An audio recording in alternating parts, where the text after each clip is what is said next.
सुबह सुबह नानी बाई को पता चलता है कि मेरे पिताजी आए। बेटी के प्रेम उमड़ आया भाई। विचार करिए, जब नानी बाई का विवाह हुआ उसके बाद कभी उन्होंने अपने पिताजी को देखा तक नहीं। अद्भुत धैर्य। यहां तो हर इतवार नहीं तो चलो, छुट्टी नहीं तो चलो। सीखो, सीखना हो तो नानी बाई से सीखो, सीता जी से सीखो, द्रौपदी जी से सीखो। इन सब से हमने सीखना बंद कर दिया है।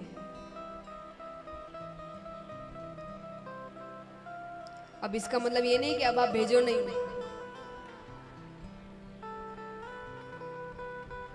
ये मत सीखो कि वो पियर नहीं जा रही है। ये सीखने के लिए नहीं कह रही है पियर क्यों नहीं जाएंगे, हमारा घर है। धैर्य सीखो। आज अपने पिताजी के घर नहीं जाना, चलिए घर नहीं जाना फिर भी, लेकिन चेहरा ही नहीं देखना इतने वर्षों तक, ये बहुत बड़ी बात है। और ये सब होने के बाद भी ऐसा एक फर्ज नहीं है जो उन्होंने अपने ससुराल में निभाया ना हो। वो धैर्य सीखिए। और चलिए आज के समय में कठिन बात नहीं है, बच्चे बाहर पढ़ते हैं, बाहर चले जाते हैं, वर्षों तक कहीं नहीं मिलते हैं, लेकिन आज का समय अलग है। फोन है, बातें हो सकती है, वीडियो कॉल से आपको पता रहता है कि सामने वाला कैसा है। पर पहले ये सब नहीं था। पहले चिट्ठियां होती थी और वो चिट्ठियां भी आने जाने में 3-3 4-4 दिन लग जाए। और नरसिंह जी कोई चिट्ठी भी नहीं लिख रहे तो वो किसी और व्यक्ति से पता करे। अब कई बार वो व्यक्ति ना मिले तो वो यहां से किसी को भेजे कि जाकर देखो मुझे कोई खबर नहीं मिल रही। अब विचार करिए, उस व्यक्ति को जाने में लगे 4 दिन, आने में लगे 4 दिन, उस 8 दिनों में उस बेटी पर क्या बीत रही है,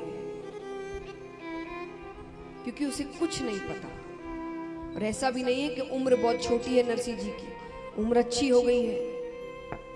वो 8 दिन उस पर क्या बीतते हैं जब उसे कुछ पता नहीं है, नहीं है, पर कितना धैर्य है। वो धैर्य सीखिए।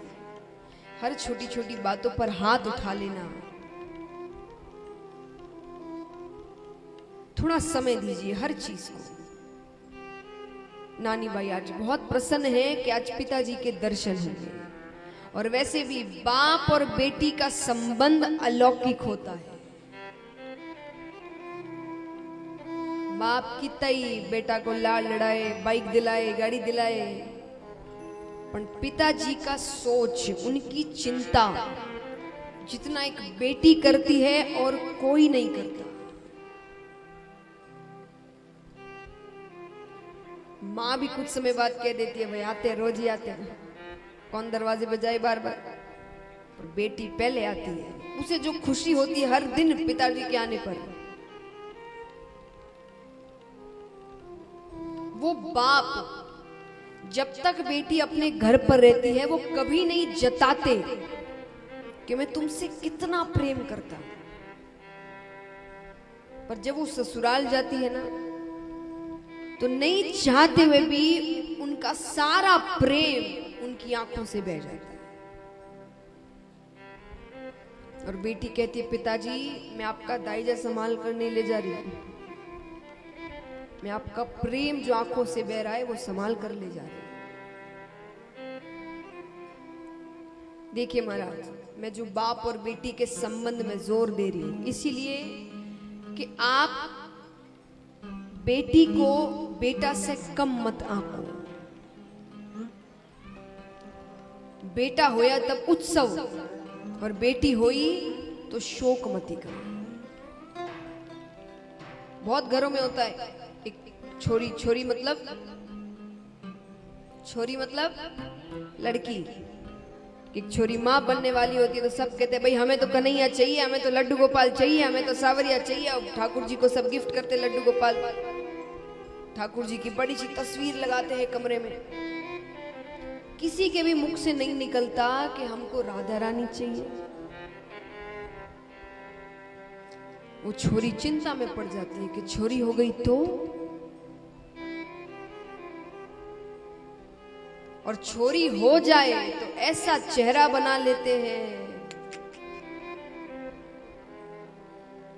लगे छोरी नहीं चोरी हो गई घर में।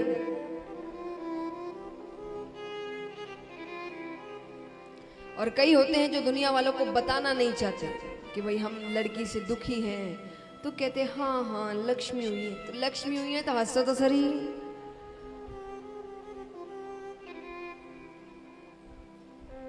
पर आजकल ये सब इतना नहीं होता। क्यों नहीं होता? इसीलिए नहीं कि हम बहुत आगे बढ़ गए हैं, पर इसीलिए कि हम इतने आगे बढ़ गए हैं और विज्ञान ने इतनी उन्नति कर ली है कि आजकल छोरियों को पैदा ही नहीं होने देते। नहीं चाहिए तो गर्भ में ही हत्या कर दो। ये बहुत बड़ा पाप है, इसका बहुत बुरा परिणाम मिलने वाला है सबको। ये संसार अगर ऐसे ही चलता रहा तो भविष्य बिल्कुल अच्छा नहीं होने वाला है। अरे जब छोरियां ही नहीं होगी तो क्या करोगे बेटों का? भगवान कहते हैं कि एक नारी के बिना तो मैं भी इस संसार में नहीं आ सकता, भगवान होने के बावजूद। एक नारी का ऋण भगवान नहीं चुका सकते, तो हम और आप कौन होते हैं चुकाने वाले? आप इतनी चिंता मत करिए, क्या होगा, कैसे होगा, शादी कहाँ होगी, उस सब अपना भाग्य अपने साथ लेकर आती है। एक बात बताइए, आप ज्यादा होशियार के ठाकुर जी? सच बताना, आप भी हो सकते हैं, भगवान ने दिमाग दिया है। आप ज्यादा होशियार के ठाकुर जी? जोर से कहिए। तो क्यों होशियारी लगाओ? जब भगवान ने कुछ दिया है तो सोच समझ कर दिया है, भविष्य देख कर दिया है, किसके भविष्य में बेटी सही है, किसके भविष्य में बेटा सही है, तो प्रसाद समझकर ग्रहण करो।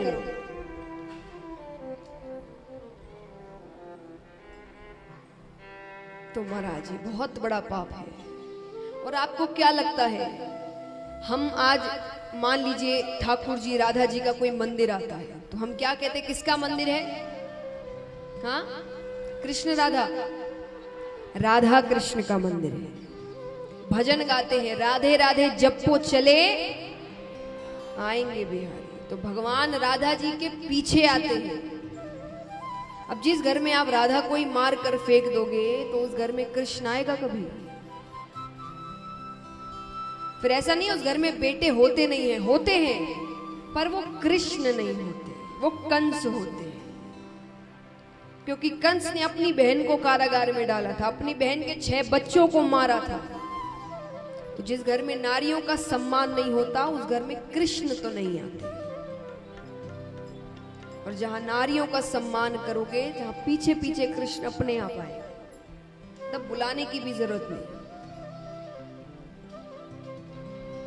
आइए इसी बात पे आज हमें भी भगवान को ही बुलाना है मायरा भरने के लिए। तो कृष्ण को बुलाना है तो किसको पहले मनाना पड़ेगा? राधा जी को।